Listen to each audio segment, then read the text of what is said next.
देते हैं और हमें स्कूल्स में कुछ बहुत सारी स्पोर्ट्स एक्टिविटी जो कि इंडोर होती हैं उसको कर पाते हैं।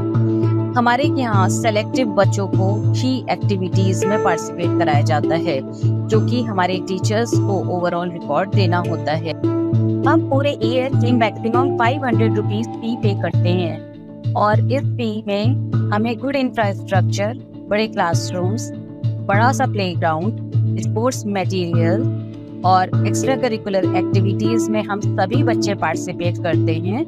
और हमारा जो रीजनल टैलेंट होता है, जैसे pot making, mehndi making and technical knowledge, हम उस नॉलेज को भी यूटिलाइज करते हैं। गवर्नमेंट की तरफ से हमें बहुत सारी एजुकेशनल स्कीम्स फ्री प्रोवाइड की जा रही हैं, like Khan academy, Swift chat, निपुण भारत और हमारी कैरियर काउंसलिंग भी की जाती है।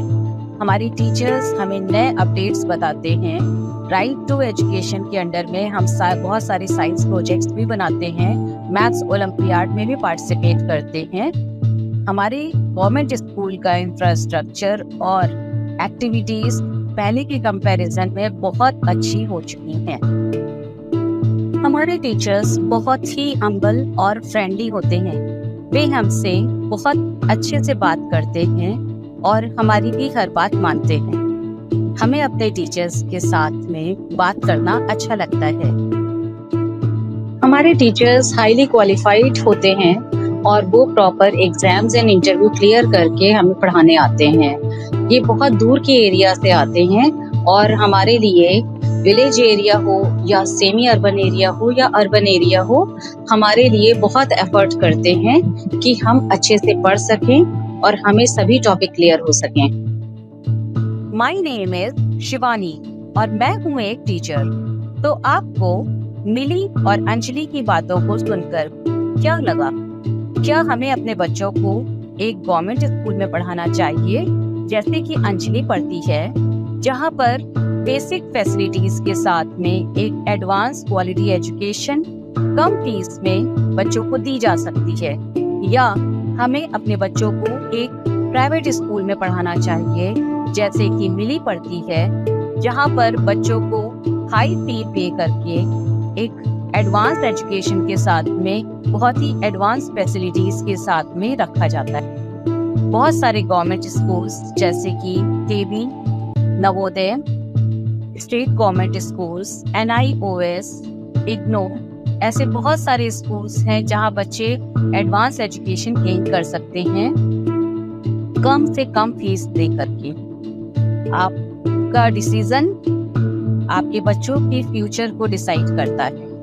तो आई होप कि आप अच्छे से एनालिसिस करके अपने बच्चों को सही स्कूलिंग दे पाएंगे। Thank you.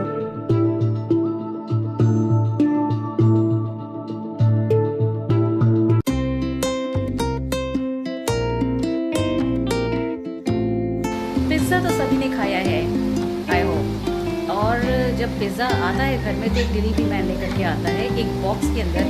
वो बॉक्स आप डी रैप करते हो और उस बॉक्स से पिज़्ज़ा निकाल करके आप खाते हो। तो उस पिज़्ज़ा को समझ लो एक सिग्नल, और वो जो बॉक्स है उसको समझ लो carrier waves, electromagnetic carrier waves. तो यही काम हमारा कम्युनिकेशन में भी होता है। कम्युनिकेशन जो कि क्लास 12 का एक बहुत ही इम्पॉर्टेंट टॉपिक था क्लास 12 फिजिक्स में, ये topic CBSE board, UP board और सारे ही बोर्ड से हटा दिया गया है। इसका पर्पज़ ये था कि इतनी रिक्वायरमेंट नहीं है बच्चों को पढ़ने के लिए, सिलेबस वास्ट भी हो रहा था, इसीलिए इनको सिलेबस से हटाया गया। बट आगे के लिए, और क्योंकि आजकल की टेक्नोलॉजी फील्ड के लिए ये बहुत ही बेसिक है, तो इसलिए आपको इनके बारे में पता होना चाहिए। तो मैं आज आपसे बात करने वाली हूँ मॉडेम के बारे में। कम्युनिकेशन का एक बेसिक सोर्स, और मॉडेम का पर्पज़ होता है सिग्नल को सेव करना। मॉडेम प्रोसेस का मतलब है कि सिग्नल सेफ्टी से ट्रांसमीटर से रिसीवर तक पहुँच सके। तो हम आज पिज़्ज़ा की कंपैरिजन करते हुए मॉडेम को समझते हैं। जब आप पिज़्ज़ा ऑर्डर करते हैं तो डिलीवरी मैन वहाँ पिज़्ज़ा सेंटर से पिज़्ज़ा को एक बॉक्स के अंदर पहले रखता है और फिर उसको सेफली आपके घर तक पहुँचाता है विदिन टाइम लिमिट। अगर 30 मिनट्स में वो पिज़्ज़ा नहीं आता है तो आपको फ्री ऑफ कॉस्ट वो पिज़्ज़ा मिल जाता है।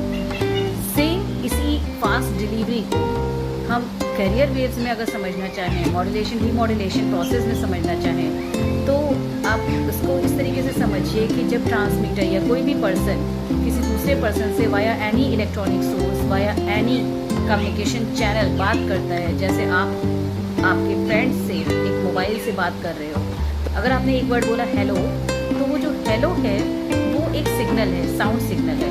और आपको पता होगा कि साउंड की स्पीड कितनी होती है in air, that is 332 metre per second, जो कि बहुत ही छोटी स्पीड है। तो इसलिए हम क्या करते हैं कि फास्ट स्पीड वेव्स को, दैट इज इलेक्ट्रोमैग्नेटिक वेव्स, उसको हम यूज़ करते हैं मॉड्यूलेशन डीमॉड्यूलेशन प्रोसेस में। तो सबसे पहले जब एक हेलो मोबाइल के थ्रू बोला जाता है, तो वो हेलो एक साउंड सिग्नल इलेक्ट्रोमैग्नेटिक वेव में रैप होता है, और इसके लिए आपके मोबाइल में एक सर्किट दिया हुआ होता है जिसमें रैपिंग ऑफ द सिग्नल्स होता है।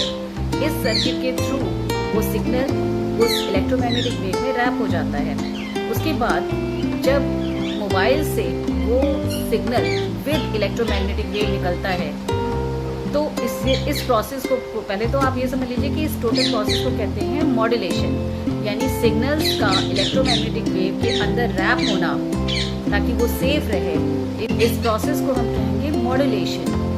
और ये मॉड्यूलेशन जो होता है वो 3 तरीके से हो सकता है, amplitude modulation, frequency modulation and phase modulation.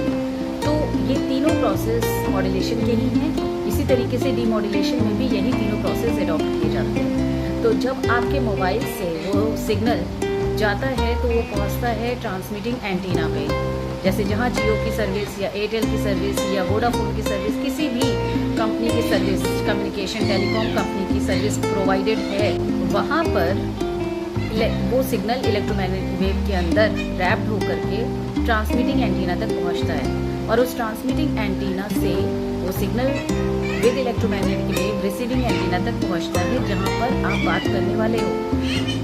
इस प्रोसेस में जो सिग्नल्स की स्पीड होती है वो 3 × 10⁸ मीटर पर सेकेंड की हो जाती है। क्यों? क्योंकि इलेक्ट्रोमैग्नेटिक वेव की स्पीड 3 × 10⁸ मीटर पर सेकेंड है। तो जब रिसीविंग एंटीना में पहुंचता है, उसके बाद वो रिसीविंग एंटीना से रिसीवर के मोबाइल तक वो जो मॉड्यूलेटेड सिग्नल है वो पहुंचेगा, और जब मोबाइल पे पहुंचेगा तो वहाँ पे डीरैपिंग प्रोसेस स्टार्ट होगा। अगेन सेम सर्किट वहाँ मोबाइल में दूसरे जो रिसीविंग एंड है वहाँ पर मोबाइल में सर्किट होगा। उस सर्किट के थ्रू सिग्नल को इलेक्ट्रोमैग्नेटिक वेव के से डीरैप किया जाएगा, यानी उसको खोला जाएगा, और उस सिग्नल को सेफली साउंड सिग्नल के फॉर्म में, जहाँ पर डीरैपिंग जो प्रोसेस हो रहा है उसको हम कहते हैं demodulation. Okay, dewrapping of the pizza box and dewrapping of the signal. तो यहाँ पर जो आपका डीरैप हुआ दैट इज डीमॉड्यूलेशन प्रोसेस, और ये डीमॉड्यूलेशन प्रोसेस होता है आपके मोबाइल के सर्किट में। तो जब यहाँ पे डीमॉड्यूलेशन हो जाता है तो वो साउंड सिग्नल रिसीविंग पर्सन को सुनाई देता है कि पर्टिकुलर पर्सन ने एक हेलो वर्ड आपसे बोला है। तो जब ये इंस्टेंट प्रोसेस है, क्योंकि लाइट की स्पीड के यानी इलेक्ट्रोमैग्नेटिक वेव की स्पीड से ये सिग्नल पास ऑन हुए हैं।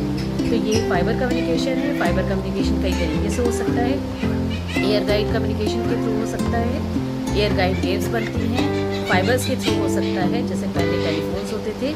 मैं उसके बारे में भी आपको डिटेल में बताऊंगी कि कम्युनिकेशन में कौन कौन सी डिवाइसेस शुरू से यूज़ हुई हैं, और आगे चल कर के हम इसको किस तरीके से मॉडिफाइड फॉर्म में यूज़ करते चले आ रहे हैं। सो आपको समझ में आ गया होगा कि मॉडेम क्या होता है, और अगर कहीं से भी कोई क्वेरी है तो आप नीचे ड्रॉप बॉक्स पे मुझे कमेंट डाल सकते हैं। Thank you.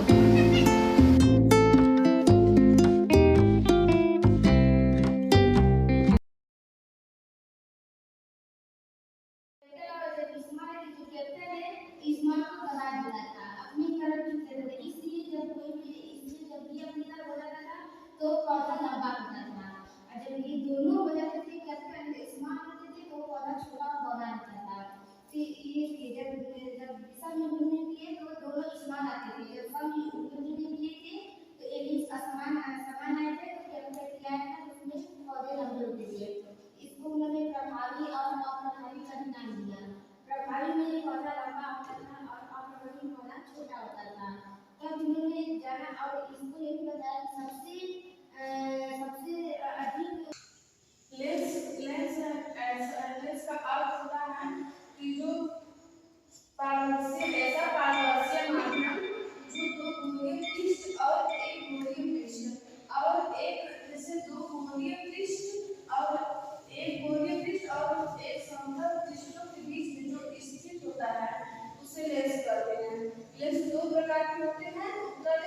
Outer lens, Uttar lens. ऐसा लेंस जो किनारे पर पतला होता है और बीच में मोटा होता है उसे उत्तर लेंस कहते हैं। और उत्तर लेंस और आउटर लेंस, ऐसा लेंस जो किनारे पर अपने नाम से विस्तृत रहता है। इस घटना में प्रकाश का परावर्तन है। मैं विज्ञान शिक्षक होती तो अपने विद्यालय में क्या करती? मैं ऐसा समझाती कि जिससे कि एक ही बार में समझाए से बच्चे को अच्छे से समझ में आ जाए और वो विज्ञान के प्रति ज़्यादा से ज़्यादा जागरूक हो, कुछ करने के लिए, आगे बढ़ने के लिए भी और अपने विद्यालय में नाम रोशन करने के साइंस के बारे में भी आगे बढ़े। इसलिए हमको ऐसा ही समझाना है कि जिससे कि उससे लोग बहुत अच्छे समझ में आ जाए। कम समय में ज़्यादा समझना और कम समय में ऐसा ट्रीटमेंट कराएं कि कम समय में ज़्यादा ट्रीटमेंट कर सकें। इसलिए हम अपने विद्यालय में ऐसा ही करवाते हैं कि जिससे कि बच्चे को बहुत अच्छे से समझ में आए। और कोर मेंबर, आपने कोई क्वेश्चन बीच में पुट करना है, पूछिए। या आप अपनी एक्सप्लेन करते तो क्या आप कुछ और एक्टिविटीज़ नहीं करवाती या जिससे बच्चों को साइंस में इंटरेस्ट बढ़े? जरूर कराते हैं। कैसे एक्टिविटीज़ करवाती हैं? जैसे कि साइंस से रिलेटेड कराती, जैसे कि ऐसे टॉपिक है जैसे कि प्रकाश संश्लेषण, तो इसमें बच्चों को बहुत कम होता है, जिसको मैं एक्टिविटी कराती कि आखिर प्रकाश संश्लेषण होता कैसे है, ये कहाँ से आता है और कैसे होता है, इसके बारे में मैं करवाती हूँ। और जैसे गाँव का स्कूल है यहाँ पे काफ़ी कम बच्चे साइंस में इंटरेस्ट लेते हैं, काफ़ी कम बच्चे साइंस पढ़ते हैं, तो आप ऐसा कोई ऐसा कदम उठाती या कोई ऐसा स्कूल में प्रोग्राम कराती, एक्टिविटी कराती जिससे बच्चों को साइंस में इंटरेस्ट बढ़े? तो आप ऐसा कौन सा एक्टिविटी कराती जिससे बच्चे साइंस में ज़्यादा इंटरेस्टेड हो और ज़्यादा से ज़्यादा बच्चे साइंस में? मैं ज़्यादा से ज़्यादा अपने बच्चे स्कूल में आके और मैं अच्छे से पढ़ाती, जैसे जो बच्चे पढ़ेंगे मेरे यहाँ उन लोगों को जब एक्टिविटी आगे पढ़ेगी साइंस में तो वो लोग अपने गाँव में जा करके जो बच्चे आसपास पढ़ेंगे उनको भी बताएंगे कि हमारे स्कूल में अच्छे से पढ़ाया जाता है, अच्छे से एक्सप्लेन कराया जाता है, इसकी वजह से बच्चे ज्ञान हमारे स्कूल में बढ़ते हैं। ठीक है। गेम नहीं करवाती, गेम से रिलेटेड कोई साइंस का कराएं ताकि बच्चे और इंटरेस्टेड हों और इसमें पार्टिसिपेट करें। गेम से रिलेटेड साइंस एक्टिविटीज गेम्स में जैसे कि गेम केमिस्ट्री में बहुत ज़्यादा हो जाते हैं, गेम्स रिलेटेड केमिस्ट्री में गेम्स और वो टेस्ट है उससे भी हम कराते हैं, इससे बच्चे जागरूक होते हैं, गेम से और अच्छा होता है और अपने जाकर के गाँव में बताते हैं, अलग अलग से बताते हैं, बच्चे प्रेरित होकर के हमारे स्कूल में आने की